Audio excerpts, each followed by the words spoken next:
Hi, everybody. Happy Sunday. Hope everybody's doing okay. Um, so this is our final exam question session number 1.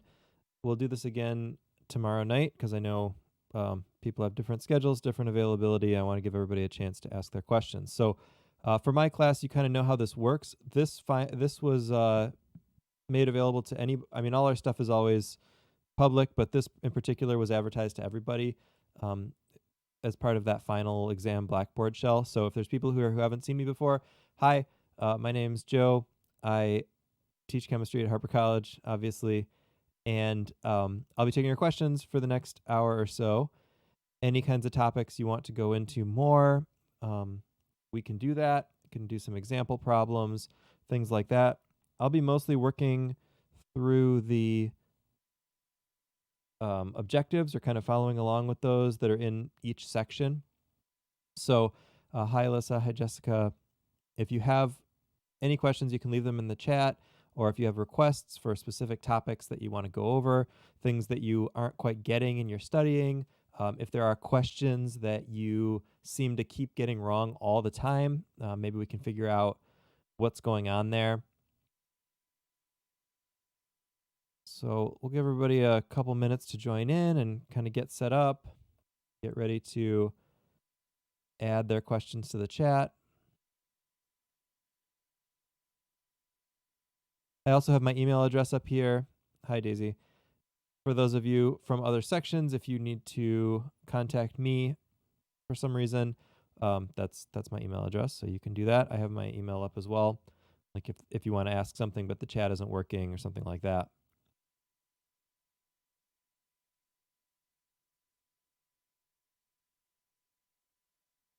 All right, we'll wait. As I said, we'll wait a couple minutes for other people to join in. While we're doing that, if you want to start with whatever things you want to start with in the chat, go ahead and throw in there whatever you want to talk about. And I'll just try to keep a running list of everything. If I forget or if it seems like I'm not addressing what you're saying, just add it again and we'll look at it again.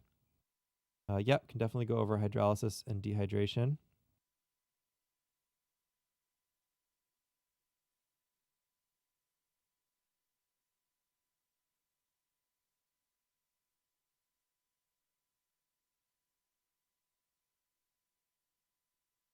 All right, we'll talk about dissolution. Good.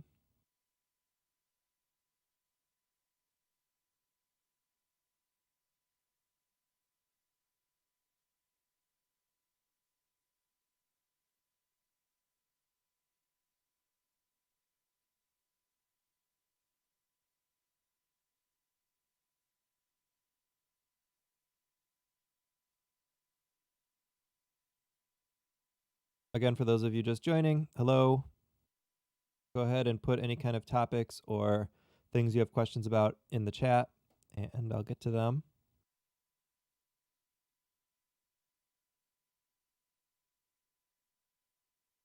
Intermolecular forces, that's a good one too.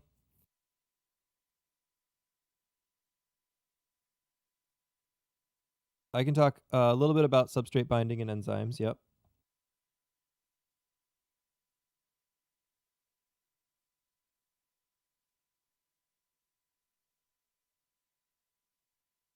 Yep, we'll do polar and nonpolar.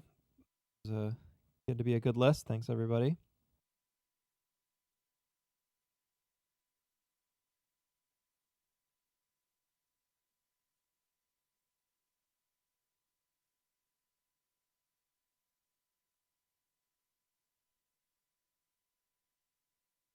I'm going to put these roughly in order of what we've done so far from what's been asked so far. If you have more things, go ahead and add them in so we can get to them.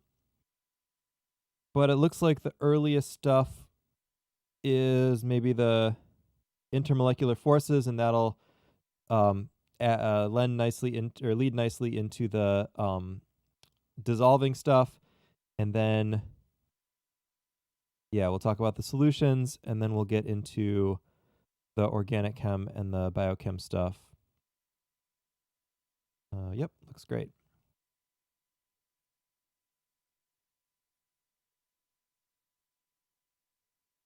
All right, let's start with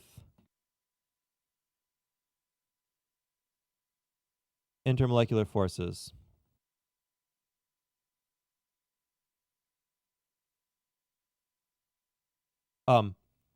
This is always a tough topic. This is always something that people have trouble with. So it's definitely worth spending some time on. All right, so let's see.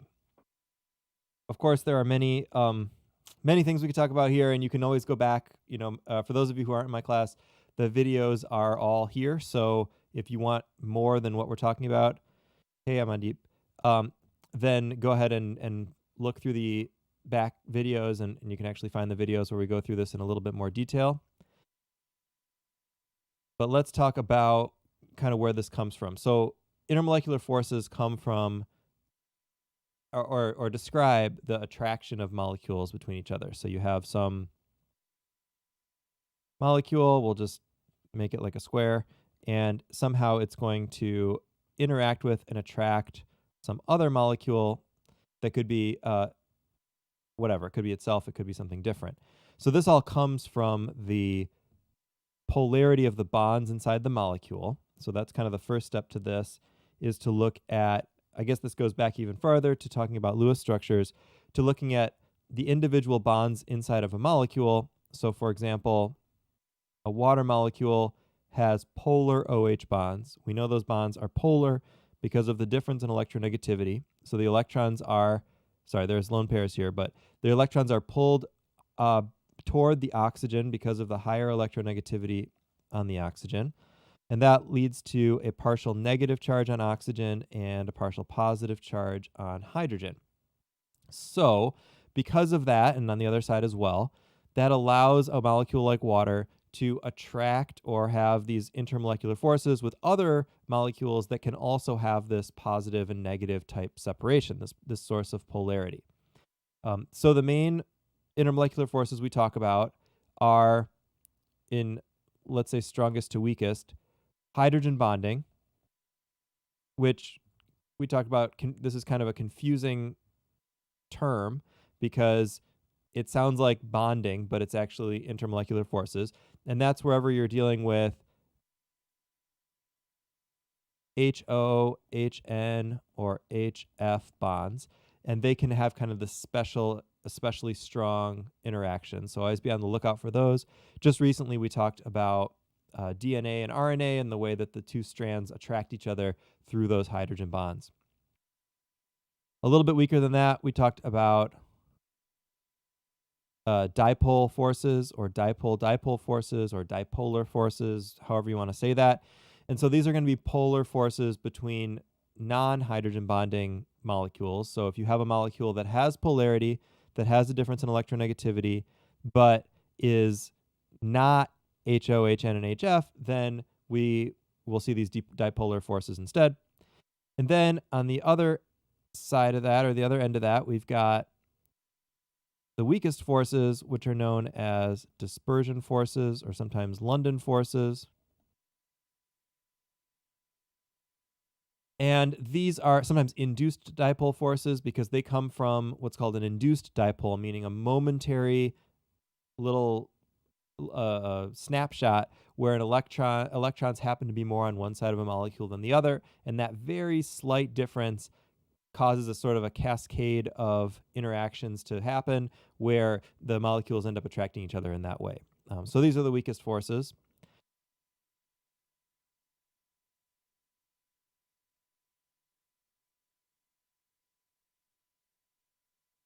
And this is how molecules hold each other together in condensed states, so in liquid and solid states. Now, these first two are considered polar forces. The bottom one is considered a non-polar force. But as we've talked about a bit, it's not really enough to say polar and non-polar, like polar things dissolve with polar things and non-polar dissolve with non-polar. That's true to some point, but we've seen a lot of molecules where they have a little bit of both. So for example, something like a fatty acid is going to have a polar head and a non-polar tail. So it's going to have polar interactions like hydrogen bonding at the head and then dispersion forces at the tail. Excuse me, sorry. Allergies are getting bad here. And also amino acids. Amino acids, the actual basic structure is pretty polar, but they can have non-polar side chains that are going to influence the interactions there. So if you think about like tertiary structure of a protein, you can have polar and non-polar interactions, even though that's the same molecule, really. All right. So again, just to review that little section, first we discuss if the bonds themselves are polar or nonpolar, and that's going to be based on the difference in electronegativity. You won't have a table of electronegativities on the final, but you should be able to judge a general trend of electronegativity. So if you see, let's grab a periodic table here for example. So you know that fluorine up here is the most electronegative element. So everything kind of trends toward fluorine, and we've dealt enough with these second row elements at this point that you should know that like a carbon oxygen bond is polar, a carbon nitrogen bond is polar, a nitrogen oxygen bond is polar. So that difference is pretty big. Same thing going down the column, so like a sulfur oxygen bond is going to be quite polar. If we're trying to balance polarity the other direction, so trying to say like is a carbon bromine bond polar, that's something you can't really be expected to do without the table, because they actually end up having pretty similar electronegativities, but that's like opposite trends, so there's not really a way to know that. So I would say like know the general trends that electronegativity increases as you go up toward fluorine, and you should be good there in judging those bonds. All right, so now let's talk about the results or the impacts of these ideas. We should probably also note there's a couple other forces here that we, depending on your course, you may or may not have talked about in the context of intermolecular forces, and that's the ionic forces. So ionic forces are stronger than hydrogen bonding. That would be like ions attracting each other, and then also like ions and polar molecules attracting each other. So like we'll talk about an ion dissolving in water. So those forces are a little bit stronger, and yeah, that's what happens when we talk about ions in solution. So we'll get into that in a second. All right, so let's look at boiling point first.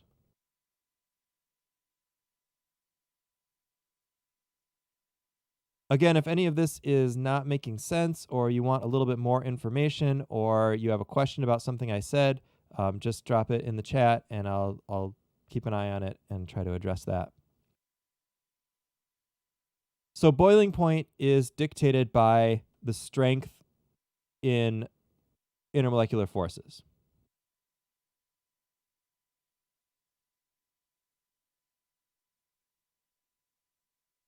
When you boil a substance, when you're turning it from a liquid state to a gas state, you have to break those interactions. The molecules themselves stay intact. The molecules are not breaking apart their covalent bonds, but the molecules are separating from each other.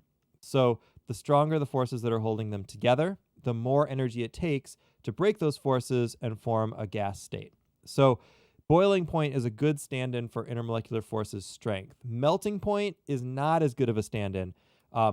Sometimes it works and sometimes it doesn't, but there's a little bit more complexity to what's going on in the solid state, including like how molecules pack together. And so it's not always as nicely correlated. Boiling point pretty much always is nicely correlated with intermolecular forces.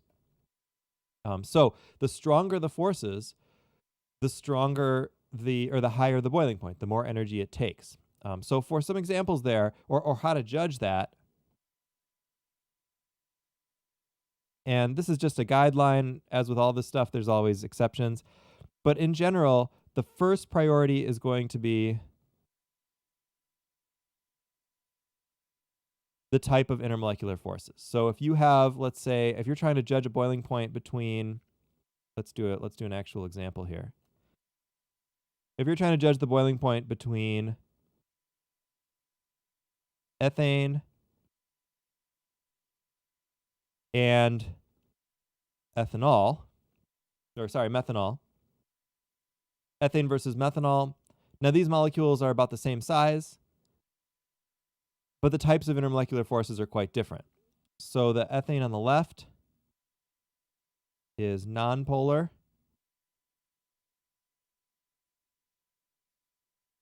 and is going to have primarily dispersion forces.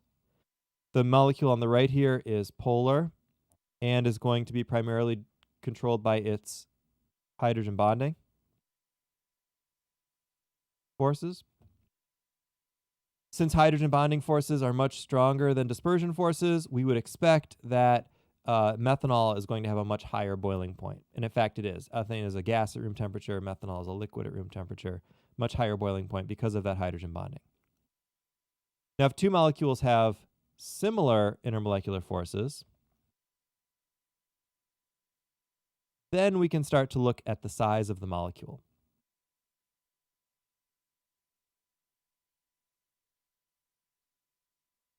Now, in this case, well, in general, one of the biggest issues I see in these types of questions is the size thing seems easy. It is easier. It's easier to understand. It's easier to remember. If something's bigger, that's easier to judge if something's bigger than to think about the type of IMF. So one of the biggest problems is people jumping right to that size and saying, oh, this molecule is bigger, therefore it must have the strongest forces. And that's not right, or may not be right, depending on the molecules.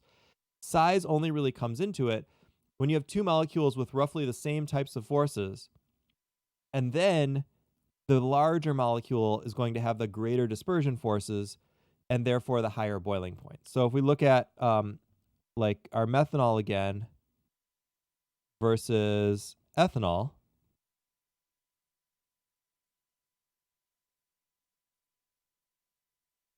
same types of intermolecular forces. They both have one OH that can hydrogen bond. And so the only difference here is that this one has an extra carbon. And what that's going to mean is that its dispersion forces in the carbon, the nonpolar side, can be a little bit stronger. And so this one ends up being the higher boiling point between these two. But you have to be careful, because if we then said like versus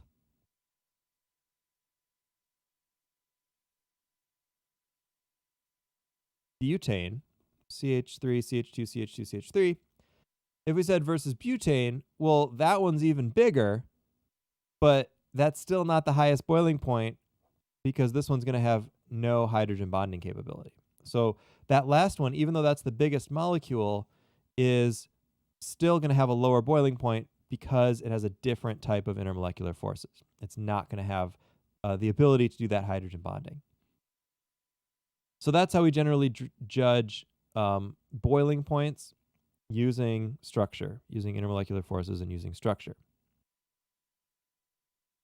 So since the question was also asked about solubility, let's look at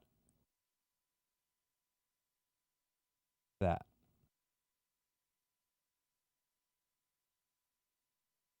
Solubility also is related to or correlated to intermolecular forces, but it's a little bit different. And to understand the difference and what's going on there, we have to think about what happens when a substance dissolves. So let's use kind of our classic example that we seem to use all the time, sodium chloride. In the solid state, sodium chloride looks like a bunch of sodium atoms and a bunch of chloride ions packed together.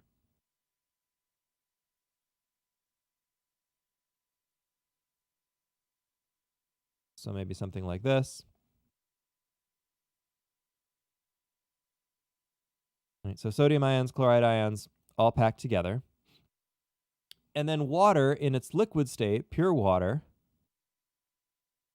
is going to look something like this. Of course, it'll also be spheres, but we'll just express it right now as like sticks and whatever. So this is going to be hydrogen bonded like this. And it's not a rigid structure like it would be in ice. It's kind of just a floppy structure of O's and H's interacting from the waters like that. So these dotted lines indicate the hydrogen bonds, the intermolecular forces, and the solid lines indicate the covalent bonds. So those are the two pure substances. So this would be NaCl as a solid. This would be H2O as a liquid. Now, when they combine to form aqueous sodium hydroxide, aqueous sodium chloride, basically three things are happening. First, the sodium chloride has to break apart. Second, the water has to break apart somewhat. Then the water and the sodium and the chloride have to form new interactions to make the solution. So the solution is going to look something like this. You're still going to have a hydrogen bonded network of water molecules, but then they're also going to interact with the ions. So a chloride ion is going to get surrounded by the partially positive hydrogens on the water molecules.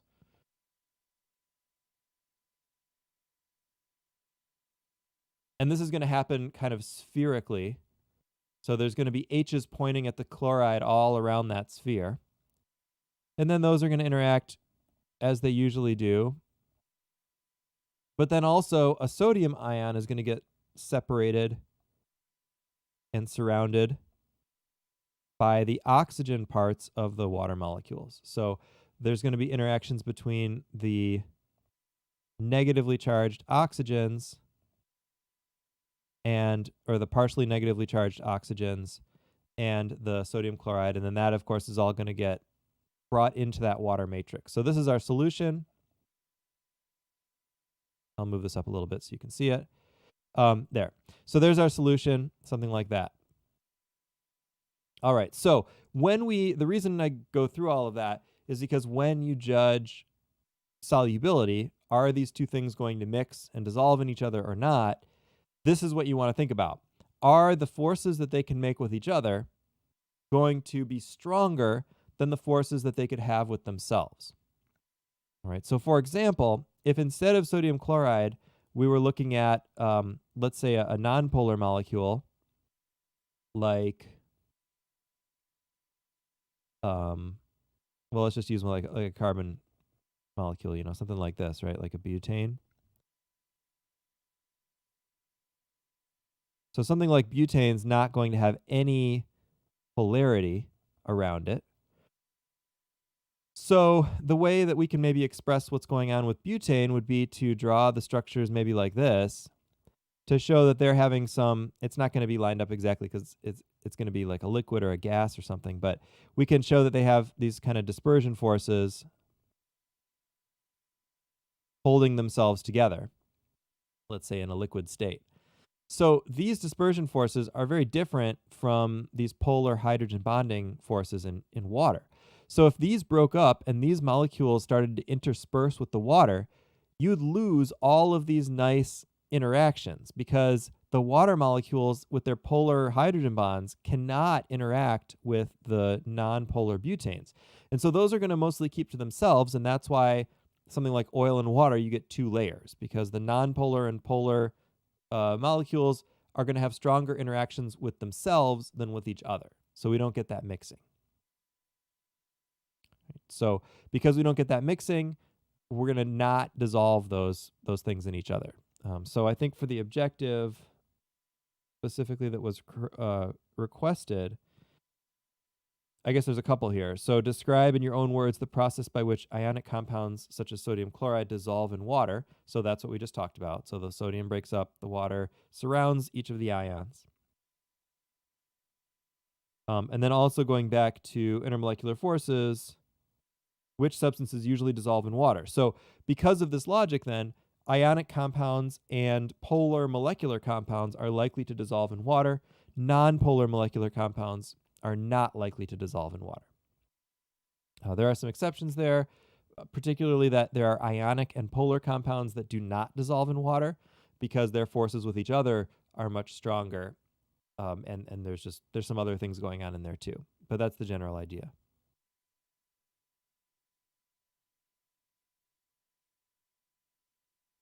So for those of you who requested intermolecular forces, dissolving, that kind of stuff, Does that answer your questions, or are there things that are still unclear that you want to spend a little bit more time on before we jump to another topic?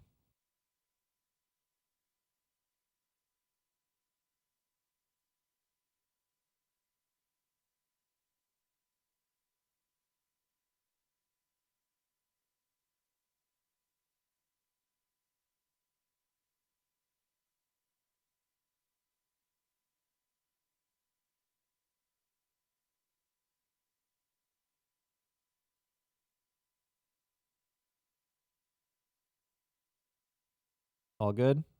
I'm not sure how much of a delay there is with the chat here, so I'll give you a second. Thanks, Daisy.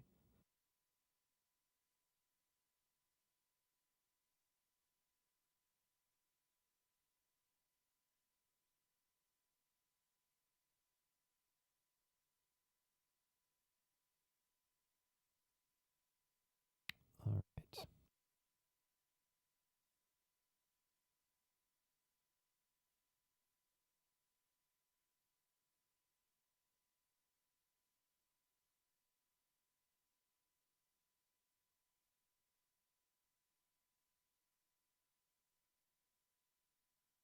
So it looks like the next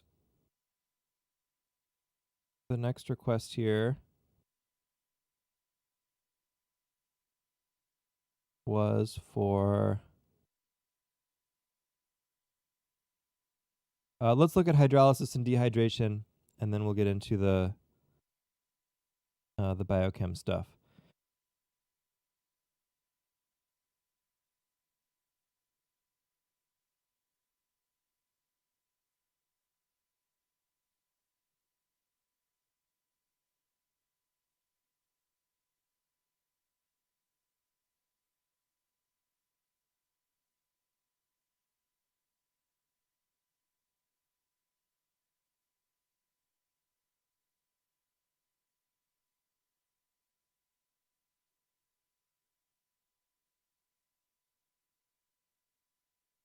All right, let's look at dehydration and hydrolysis reactions. So let's first describe these very generally, because over the course of the last few weeks of the semester, we've seen several different types of dehydration and hydrolysis reactions depending on the types of molecules we were talking about. So like there was a particular type for that we looked at in the organic chapter, and then we applied it to sugars, and that's one type with the glycoside bonds, and then we got into fats, lipids, and we looked at esterification and glyceride formation. That's what I'm looking for.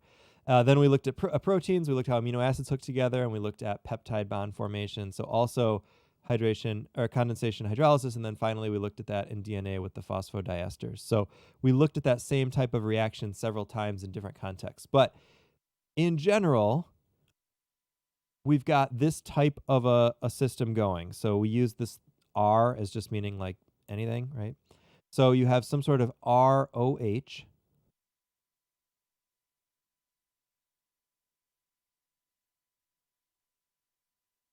And then some sort of H something else, although there's usually an O or an N or something in there. And then with dehydration or condensation, the first one, we took the H2O and we got rid of that. I guess not really got rid of it exactly, but it left the building. And the R's are connected now instead, and water is a byproduct. So that's what we call dehydration or a condensation reaction, because water is leaving. The opposite of that is hydrolysis. So you can just think about these products and think about them combining and going back to the reactants. So anytime you're adding water and the addition of water causes things to break apart, that's known as hydrolysis. Remember, lysis means to break apart or to burst. So we're breaking the bonds apart using water in hydrolysis. So specific examples that we looked at. So first, just the functional groups. So we looked at examples where a carboxylic acid combined with an alcohol to make an ester.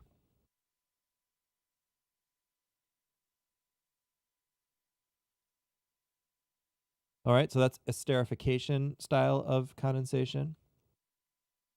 We do that same thing with an amide. So we looked at how a carboxylic acid could combine with an amide or with an amine.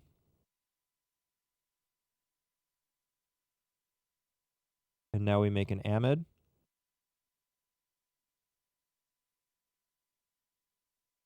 I see a question here. For hydrolysis, how do you know which R gets the H and which gets the OH?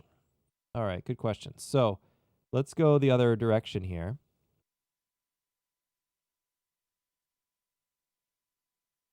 Let's say we have some random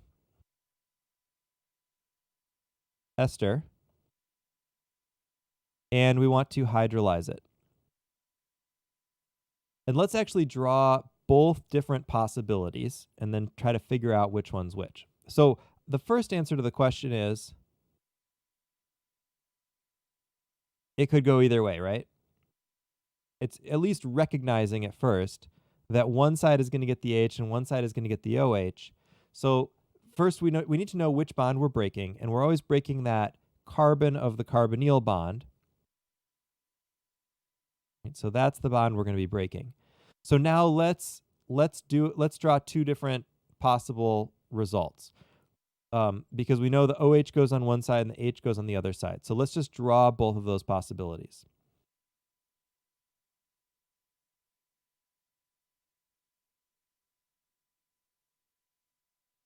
So let's see what happens if we put the H on the left and the OH on the right.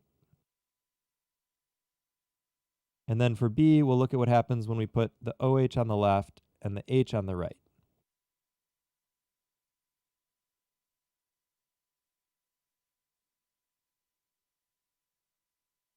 Try to get my head out of the way there. All right, so let's compare these answers and see what happened here. So in both cases, we have an H and an OH being added, HOH or HOH. Or sorry, HOH or OHH. And so which one's correct? Well, to be able to pick which one's correct, you need to know what are the products of a hydrolysis reaction. How does that breakup go? And we know, because we know that the products are the opposite of the dehydration, we know that we want to end up with something like a carboxylic acid, not an aldehyde. An aldehyde is not something that we saw these types of reactions happening with. There are hydrolysis reactions where one product is an aldehyde if you hydrolyze like an imine, but that's a different. If you go out and take organic chemistry, we'll have to change this answer a little bit. But for our purposes, we always saw carboxylic acids and alcohols as those products. The other clue here is this one you see as a peroxide, OO bond.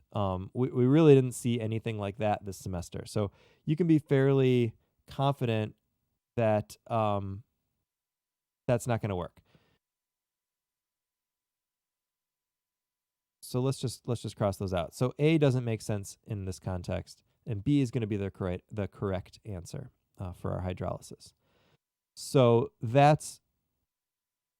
hopefully that helps. So think about the functional groups. Hydrolysis of is always going to lead to a carboxylic acid and an alcohol. Hydrolysis of an amide leads to a carboxylic acid and an amine. And so by recognizing that, we can see those. Hopefully we can see those results.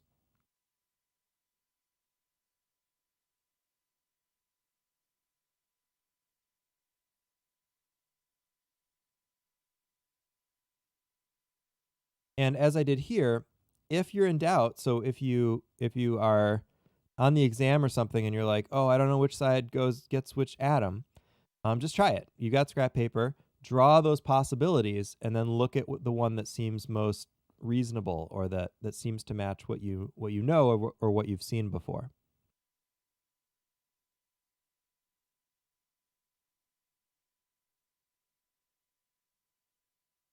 Okay. So then let's take the next couple of questions, which are looking at rate of reactions and rate of reactions and substrate binding in enzymes, because that kind of goes together.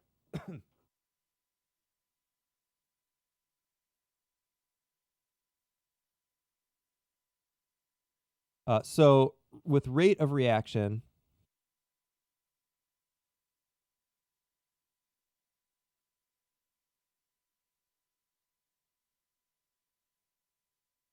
rate of reaction is one of the things, at least finally, that is defined kind of as you would expect. It's how fast does the reaction happen? How quickly do the products or do the reactants get converted to products? That's the rate of reaction. Now, what controls the rate of reaction are things like concentration, temperature, catalyst, the presence or absence of a catalyst. In looking at a reaction coordinate diagram like this,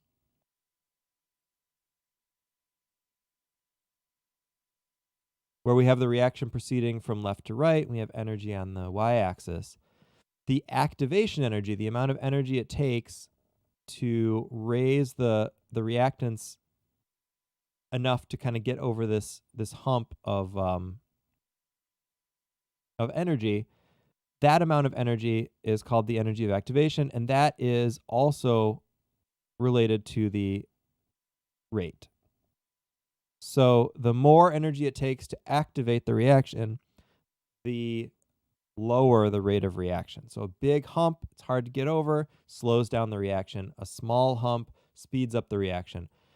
And that's so. And then there's the other factors as well. So one of the main factors that we talk about when we talk about reaction rates is catalysts. If you add a catalyst, what you're doing is you're changing the reaction so that it's going through a different mechanism. And that different mechanism is going to lead to a smaller activation energy and therefore a faster reaction. So in the context of enzymes, enzymes are a type of catalyst. An enzyme's going to be a big protein. So here's my protein. Okay, you can tell I'm not a biochemist. I'm sure somebody would get mad at me for doing this. But inside of that enzyme protein is going to be what we call an active site. So it might be a metal, some other kind of catalytically or chemically active thing that's in the middle of this whole protein structure. In like a heme protein, for example, it's a iron porphyrin structure that can carry oxygen. But in a catalyst, you'd have some sort of like thing in here that's called an active site. And because of all the protein stuff going all around it, all that secondary, tertiary structure that we've talked about, only certain things can actually get in there. And when they get in there, they're only going to be able to fit in a certain orientation. It's like a little cave or something. So an enzyme is generally going to only very specifically fit one type of a molecule in a particular way so that it can then do its thing. It can do its reaction. It can catalyze whatever that thing has to do. It can, break down a disaccharide bond or whatever it is. So that's the active site and the substrate of the enzyme, and the substrate comes in and binds to the active site to do its chemistry and then separates. Now, what can happen is you can have you can put something else in there that inhibits that. So I think it says describe substrate binding and inhibition of enzymes. So the inhibition of enzymes, if there is another molecule that can get in there and preferentially bind, then you stop that enzyme from being able to work on the molecule it's supposed to work on. So that's the inhibition of enzymes. You can also, of course, if you denature the protein or something, you can mess with the enzymes too. And that's one reason among many that something like the pH of your blood is so important, that if that pH goes out of range, you risk messing with proteins, messing with enzymes and potentially inhibiting them. But generally when we talk about enzyme inhibition, we're talking about blocking the active site so that the enzyme can't do the thing it's supposed to do. All right, so back to solutions and mixtures. The solvent has the bigger amount and the solute the smaller amount. Yes, that's correct. And it's important that the definition be just very general like that, because if we start saying things like, oh, the solvent is the liquid and the solute is the solid, those are rules that usually work, but not always. So if we stick with the very general definition, the solvent is the bigger amount and the solute is the smaller amount, then we're good for any kind of solution, because solutions can be gas in a gas, they can be solid in a solid, they can be all kinds of different homogeneous mixtures. So yes, the solvent has the bigger amount and the solute the smaller amount. Now, there is one exception that you should probably know to that is water. Water is almost always the solvent in any homogeneous mixture that it's in. And again, there's always exceptions, because there's always exceptions. But the reason that's important is because sometimes you'll see percentages that are over 50% in concentration. So if that rule always applied, that the solvent is always the bigger amount, that would mean that you could never have a solution that was greater than 50%, because then the solvent wouldn't have the bigger amount anymore. But we do. So for example, you can find like alcoholic drinks that are 70% alcohol or 60% alcohol. So really that becomes a solution of water in the ethanol rather than ethanol and water. But because water is kind of always thought of as a solvent, it's still the solvent even when the concentration of solute is greater than 50%. There are solid solutes that works for as well. So for something like, just for an example, sodium iodide. Sodium iodide's solubility in water is greater than 100 grams per 100 grams. So you can actually make a liquid solution of sodium iodide that has more sodium iodide solid than water, but it's a liquid solution, and water is still considered the solvent in that case. So water is really the exception there.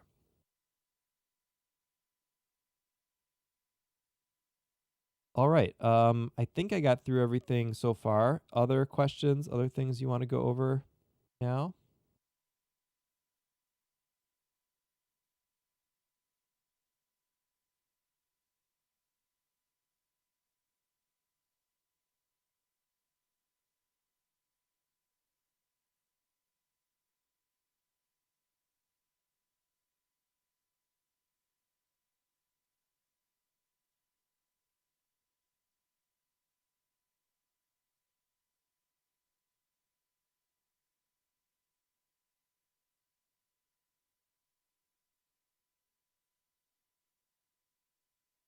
Buffers. All right. Great. Yeah. All that stuff is good. Buffers, endothermic, exothermic. Let's look at them.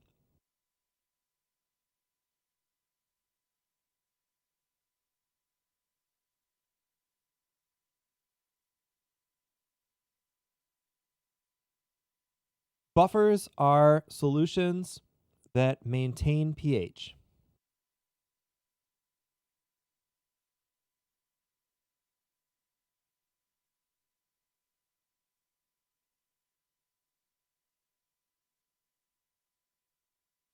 Okay, good. A couple of votes for buffers. A buffer is a solution that maintains its pH even when more strong acid or strong base is added. So if you take some pure water, for example, if you put just a couple drops of a strong acid in there, you're going to drop that pH almost immediately. If you put some base in there, it's going to raise the pH right away, even with tiny, tiny, tiny amounts. A buffer is able to absorb some relative amount of acid or base without changing pH. So it allows the pH to stay static. And it is made from, buffers are always made from weak acids and its conjugate base. So for example, a combination of carbonic acid and bicarbonate would be a buffer, and that's a buffer that's used in your blood to maintain the pH in your blood. There's a mixture of carbonic acid which is H2CO3, and bicarbonate, which is HCO3 minus, its conjugate base. And you put those things together, and if you go on and take more chemistry, you'll learn how to actually calculate how much of each thing you need to keep the buffer at a particular pH. So let's talk about why that works just for a second here. So imagine you had a mixture of these two things. And then let's see what happens if we add more acid. So if we're adding more strong acid, that means we're adding hydronium, right? Or just let's think of it as H plus for now. So what that's going to do, since this is a weak base, it's going to join up with the bicarbonate. So any more H plus that you add is going to get absorbed by the bicarbonate and turned into this. And if it's turned into carbonic acid, then it's no longer hydronium. So the bicarbonate is essentially sucking the hydronium out of solution. And we look at the other side, the hydroxide. If we added more hydroxide into that system, well, that hydroxide would deprotonate the carbonic acid. It would pull a hydrogen off the carbonic acid, making bicarbonate and water. So in that way, it's sucking it's not really sucking, but it's taking the hydroxide out of solution. So these molecules in a buffer can remove hydroxide and remove hydronium, and therefore maintain the pH to whatever you set up the buffer as in the first place. So you can always identify a buffer if it's a weak acid and its conjugate base.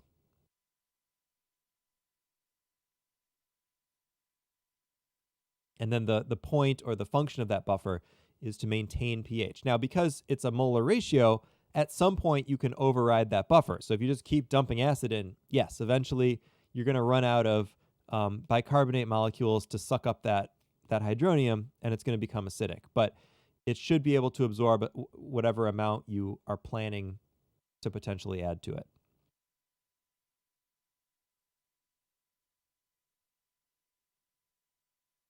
So Daisy asks, when it states to give the name and formula, does it mean, for example, sulfuric acid H2SO4? So you're specifically talking about acids and bases here?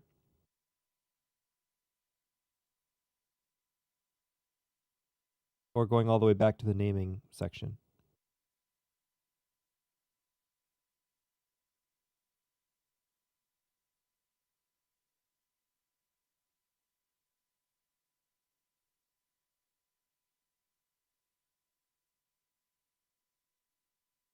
Yeah, if you're talking about the acids, then yes.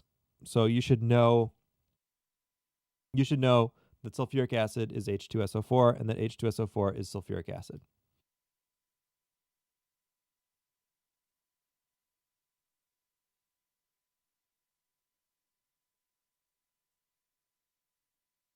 Yes. Yes.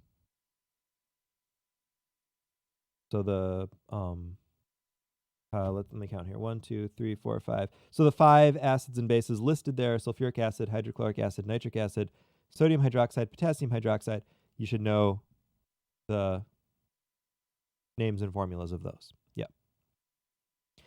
All right. And then Amandeep asks questions like amino acids contain a polar side chain. How do you know? Well, it depends on the structure. So you don't have to memorize the structures of all the amino acids. But if you see like, let's take this one, for example.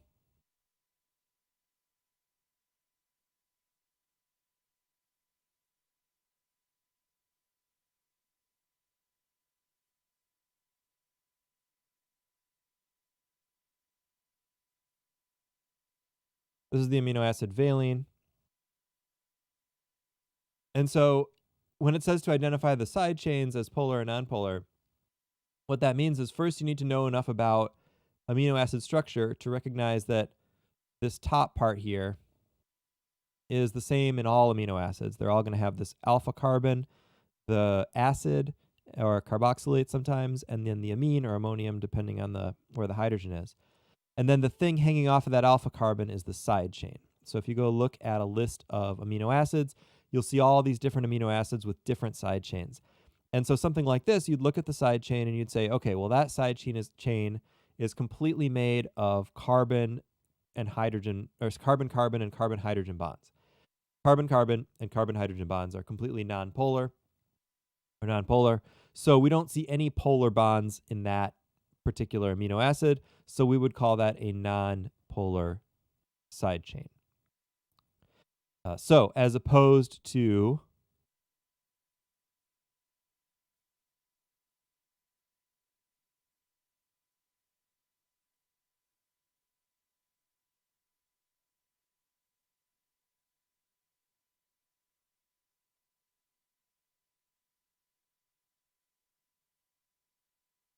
something like this, where the side chain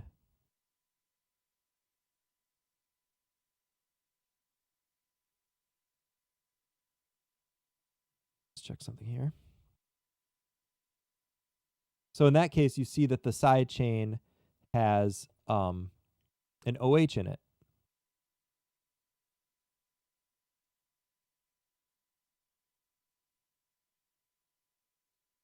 Yeah, I think I've got the wrong structure there. I was looking for threonine. It's got another carbon. Sorry, let me redraw this.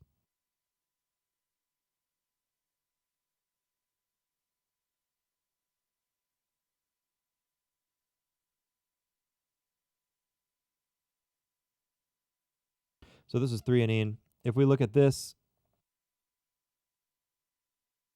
side chain, now we have this OH, and we know that OH is a source of polarity.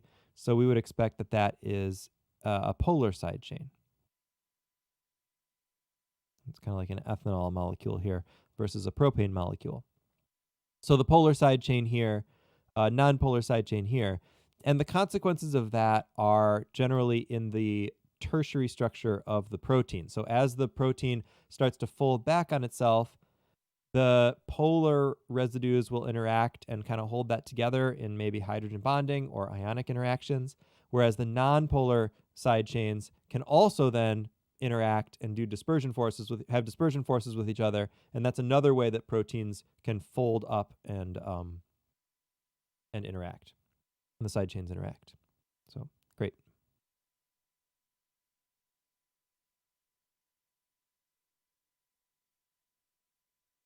All right, we got about 10 more minutes. If there's some other stuff you want to talk about tonight, and of course we'll continue tomorrow evening.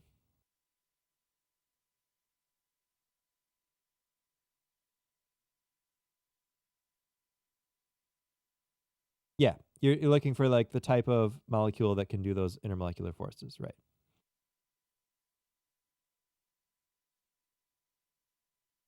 Which, not to get too off course here, but there is an interesting there's an interesting exception here,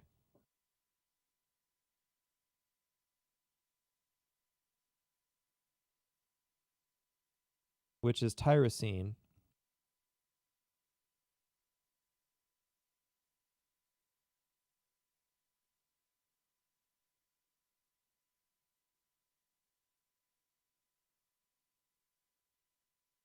And I'll just draw it with line structure here. So it's like a CH2 and then a big phenyl group, so an aromatic group, and then an OH. And so at first glance, this kind of looks polar because it's got the OH right there on the side chain. But because the carbon hydrogen thing, this aromatic ring is so big, there's so much carbon hydrogen there, this ends up actually behaving more like a non-polar side chain.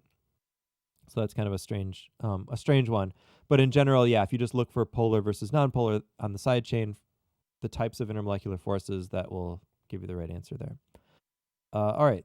What does the subjective mean? Name straight chain alkanes up to 10 carbons long. That means you should know the names of the alkanes up to 10 carbons. So methane, ethane, propane, butane, pentane, hexane, heptane, octane, nonane, and decane.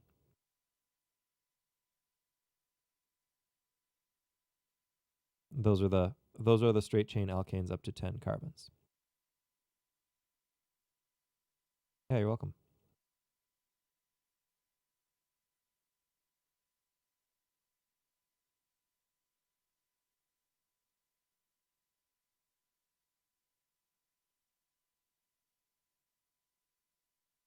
Yep.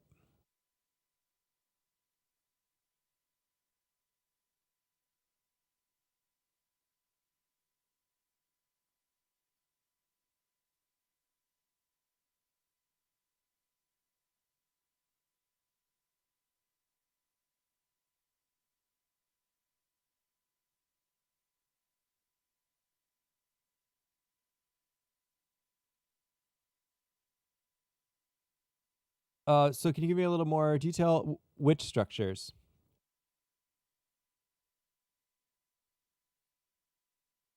The alkane structures or the amino acid structures?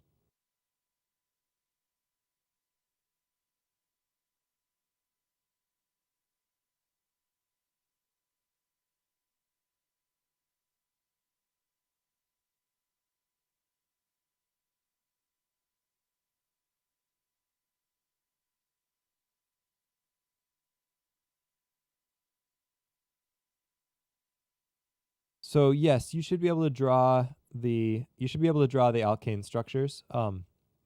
So for example, if you know by numbers, you should be able to draw them in a couple of ways. So let's say, how would we draw heptane? Well, the first thing is to recognize hept means 7, so that's going to tell us 7 carbons. All right. And then you should be able to draw the 7 carbons.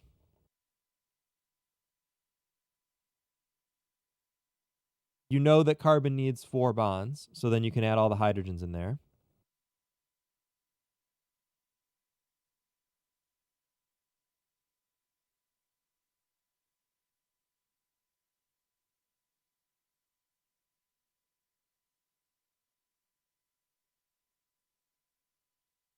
So that would be a Lewis structure. You should also be able to draw it in a condensed structure, so something like this.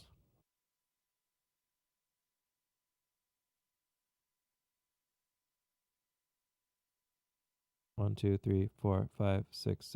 Too many. Hold on. Sorry. 1, 2, 3, 4, 5, 6, 7. 1, 2, 3, 4, 5, 6, 7 carbons. Yeah. And then also a line structure. 7. Yeah. Okay. Great. Glad you know it.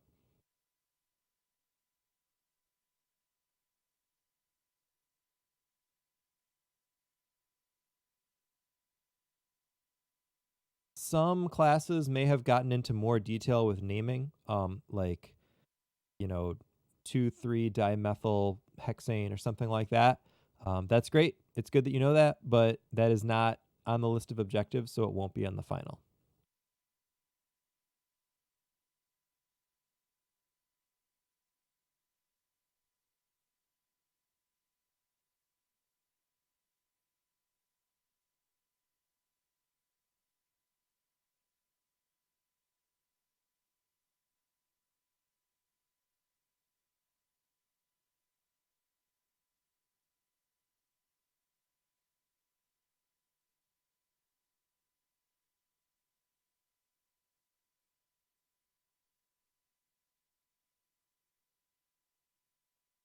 All right, we got a couple more minutes. Any last questions for today? Otherwise, we'll pick it back up tomorrow night.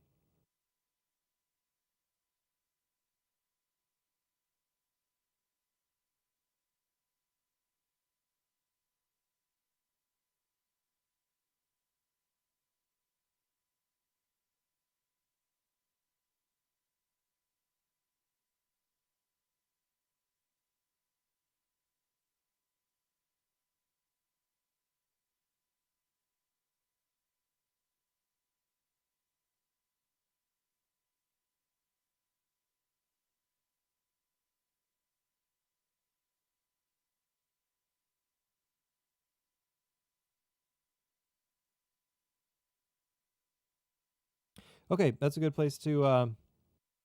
That's a good question. So draw acid and base mediated hydrolysis reactions of glycerides. Let's do that, and then we'll say goodbye for tonight. So glycerides are esters of.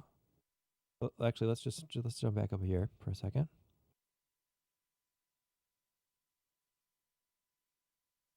So we looked at esters like this that were broken apart into acids and their corresponding alcohols. And so that's what's happening with glycerides. So glycerides, let's take a triglyceride. So there's our glycerol. And then this is going to have some whatever fatty acid stuff there. All right. So we've got our fatty acids coming off of our glycerol side chain.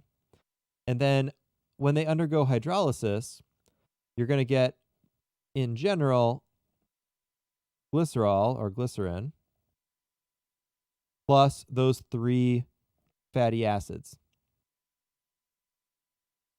So just as we did with the other ones, I know I'm kind of just drawing random stuff instead of a specific molecule here, but so just as we did with the other hydrolysis reactions, we're breaking at that ester bond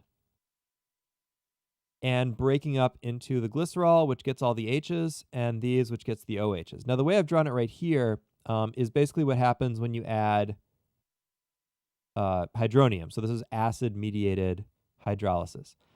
Base-mediated hydrolysis, so if you did this with like sodium hydroxide, you'd do the same thing. But the end product, instead of having a carboxylic acid, you'd have a carboxylate. So you'd have, instead of this, you'd have this. So the same other stuff, but now we have a carboxylate, the conjugate the conjugate base of the carboxylic acid, of the fatty acid, is the carboxylate. This is what like a soap would be made from. So like when you make soap, if you make soap from fats, you could take like an animal fat or a vegetable fat, and you react it with sodium hydroxide and water, and you end up with these molecules, which are your soap molecules. Those are those molecules that can attract dirt to their tails and then form these shell-type structures called micelles, these like spherical structures with the carboxylates interacting with the water. So if instead we use sodium hydroxide, we end up with carboxylates. But the part about the breaking the ester and splitting up into the alcohol and the acid is the same. The difference is just in that if there's base, you're going to get the carboxylate instead of the acid. So if you look this up, if you look up acid and base mediated hydrolysis, just be careful because a lot of it will go into the really specific details of the mechanism of like how each little molecule moves around. That's kind of the organic chemistry behind that. That's not something that we do in this class. So don't get kind of bogged down in the specifics of each little step of the reaction. What we're interested in is the overall products.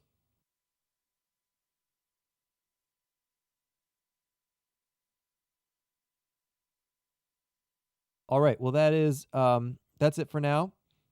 This video will be on my channel if you want to come back to it or give it to other people or whatever. Usually takes, I don't know, like half a day or so for it to process on YouTube before it's available, but it should be here sometime late tonight or tomorrow. And then I'll be back here, same place, 7 p.m. If you want to come back or tell your friends, we will be here. So thanks, everybody. Happy studying. Hope everything's going okay. The exam goes live tonight at midnight. So if you want to be the first one to do it, you can. There's no like prize for that, but it will be open until Wednesday evening. So hope your studying is going well. And yeah, have a great night. Bye.